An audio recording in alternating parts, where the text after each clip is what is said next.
Believe it or not, for a fish, this parasite really is a monster. It's infamous for feeding on a fish's tongue and even replacing it. Gross! But Kitty is curious. How does it survive? Let me reveal that by answering this gross question. How does a tongue-eating louse survive? Zoom in! The life of the tongue-eating louse, or Cymothoa Exigua, begins quietly, drifting through the ocean as a tiny juvenile no bigger than a grain of rice.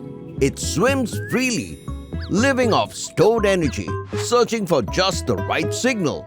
Chemical scents in the water and subtle changes in light that mean one thing: a fish is nearby. When the moment comes, the isopod darts towards the fish and slips inside through the gills, using sharp hook-like legs to cling on. The gills are crowded and rich in blood vessels, making them the perfect temporary hideout. Here the young isopod settles in and begins its first transformation, developing into a male. Sometimes, several of these males end up inside the same fish. If one of them senses that there is no female already present, something remarkable happens. Its body begins to change.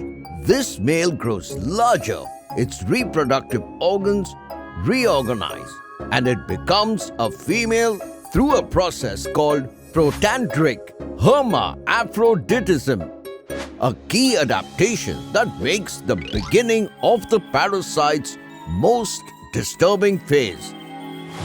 The newly formed female leaves the gills and crawls into the fish's mouth in search of its tongue-like structure called the basiole, which helps push food backward and move water toward the gills.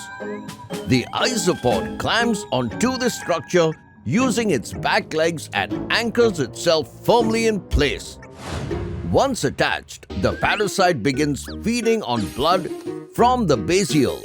This slow, continuous blood loss weakens the surrounding tissue and reduces circulation, causing cells to die over time. As a result, the basiole gradually shrinks, deteriorates, and may disappear almost completely. But the fish does not lose its ability to eat. Why? Because the isopod remains firmly anchored in the same position. It occupies the space where the tongue once was. So when the fish eats, food presses against the parasite's firm body and is guided backward toward the throat, allowing normal feeding to continue. In this way, the parasite becomes a living, functional replacement tongue, a biological prosthetic made of crustacean instead of bone and tissue. But the parasite does not simply sit there.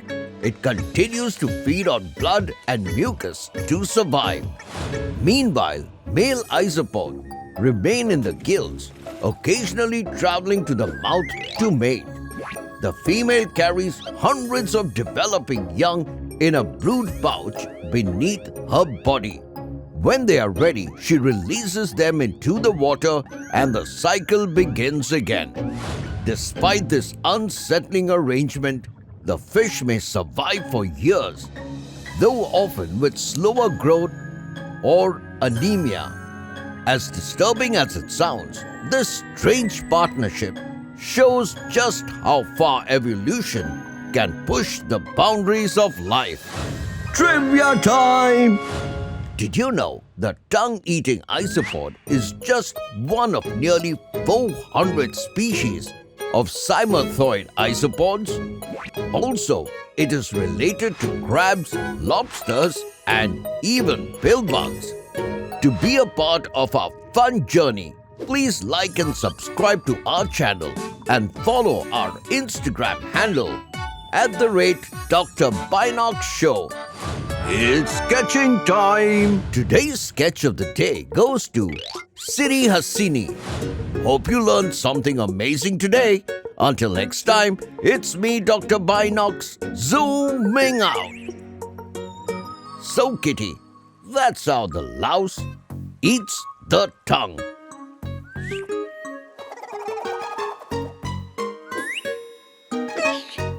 No. Well, never mind.